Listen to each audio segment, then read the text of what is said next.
पहले किसी और पार्टी में थे, बिहार के एक ताकतवर नेता हैं, आज किसी और पार्टी में हैं। लेकिन 2013 में जब वो किसी और पार्टी में थे, उस समय माननीय के श्रीमती जी के ऊपर पंजाब नेशनल बैंक ने सीबीआई के मार्फत एक एफआईआर कर दी थी।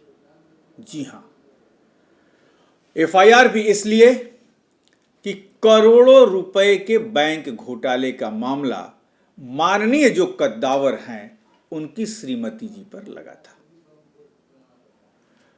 पंजाब नेशनल बैंक का वो एफआईआर की कॉपी हम दिखा रहे हैं, हमारे स्क्रीन पर चल रही है। देखिए, पंजाब नेशनल बैंक ने सीबीआई के, उस समय के सीबीआई के जो एसपी थे, उनको पत्र लिखकर केस करने की गुहार लगाई थी और सीबीआई ने केस दर्ज कर लिया था। इंक्वायरी शुरू हुई और मामला था बैंक में फर्जी गारंटी देने का। एक कंपनी बना के करीब 2-3 लोगों ने उसमें फर्जी बैंक गारंटी दी थी, फर्जी गारंटी दी थी। एक तरह से कह लीजिए आप कि जो जमीन जायदाद रखा जाता है बैंक के पास गिरवी के रूप में, वो फर्जी था और पंजाब नेशनल बैंक ने इस पे मामला दर्ज करा दिया। वो सारे सबूत हमारे पास हैं, एफआईआर से लेके कोर्ट का जो आदेश है, जो चार्जशीट पेश हुई है, उस सारे कागजात की कॉपी हमारे पास है। लेकिन अभी हम उनका नाम नहीं ले सकते।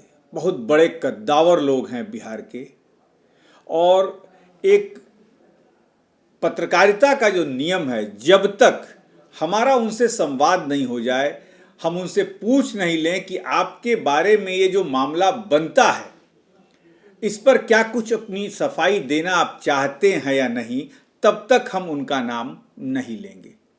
सिर्फ हम बिहार की जनता को और वो कद्दावर जो लोग हैं उन्हें ये बताना चाहते हैं कि मामले अभी भी गड़े मुर्दे की तरीके से उखड़ सकते हैं और निश्चित तौर पर हम इस मामले को उखाड़ेंगे।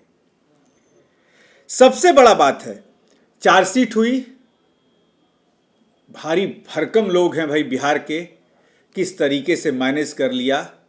मामला अभी तक शांत पड़ा हुआ है, लेकिन जिस पार्टी में वो हैं, उस पार्टी के ईमानदारी की कस्में खाई जाती हैं।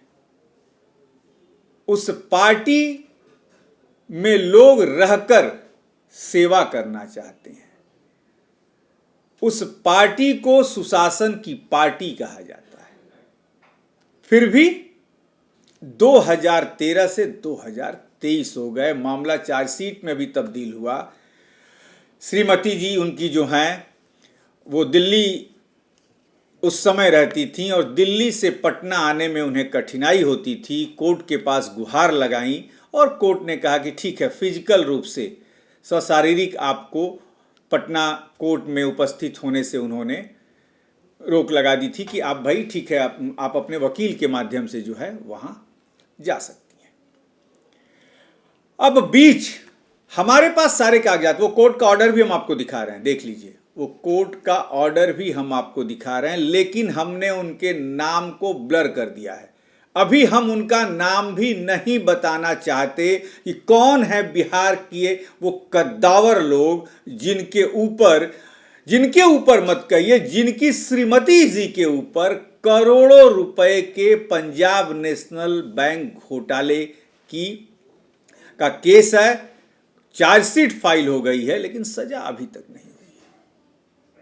आखिर कौन है इसमें जो इसे रोक कर रखा है? किसके पास है वो फाइल जो कद्दावर लोग हैं, उनकी श्रीमती जी और उनके साथ उस समय कंपनी के जो डायरेक्टर थे, उन्हें सजा नहीं दिलाना चाहते हैं? बात इतनी ही नहीं है। हमने कहा कि पत्रकारिता के सिद्धांत के हिसाब से हम उनका नाम नहीं खोलेंगे, लेकिन हम भी बिहार की जनता के सामने सारे कागजात हमारे पास हैं। मैं बार बार कह रहा हूं कि सारे कागजात हमारे पास हैं।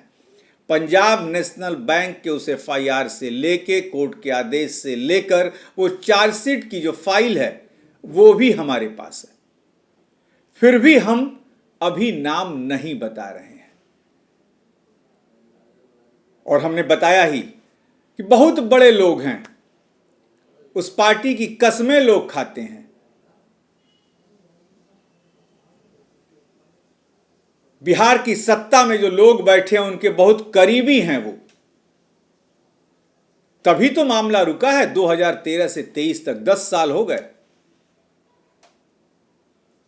बहरहाल जब इस फाइल को, इस पूरी खबर को सबूतों के साथ यदि उनका जवाब हमारे पास नहीं आता है, यदि वो इस मामले पर अपनी चुप्पी नहीं तोड़ते हैं, तो निश्चित तौर पर हम बिहार की जनता को ये बताएंगे कि बिहार में कैसे कैसे कद्दावर लोग जो हैं, जो आपके गाढ़ी कमाई को लूट लेते हैं। अब जैसा हमने आपको बता ही दिया, अब आप भी सोचिए कि आखिर वो कौन से ऐसे कद्दावर लोग हैं, क्योंकि हमने नाम ब्लर कर दिए हैं। जब तक, पत्रकारिता के सिद्धांत के हिसाब से मैंने कहा कि जब तक उनके तरफ से इस पर सफाई नहीं आती है, हम उनका नाम नहीं बताएंगे, क्योंकि ये मामला उनकी श्रीमती से जुड़ा है। उस समय वो दिल्ली रहती थी, लेकिन आज जो हैं वो पटना में ही हैं। तमाम कार्यक्रमों में भी नजर आ जाती हैं, फिर भी अभी तक कार्रवाई नहीं हुई है। आखिर चार्जशीट पेश होने के बाद क्या मामला कोर्ट में गया? कोर्ट भी जो है, आखिर कौन कोर्ट को रोक रहा है? कौन न्यायालय में पूरा जो ये मामला है नहीं सही से प्रस्तुत कर रहा है? इन सारी चीजों की जानकारी हम निश्चित तौर पर बिहार की जनता और उन कद्दावर लोगों को देंगे कि देखिए फाइल कैसे है और कैसे वो बिहार की दुलरुआ बने हुए हैं। ऐसी तमाम खबरों के लिए आप बने रहिए हमारे साथ। नमस्कार।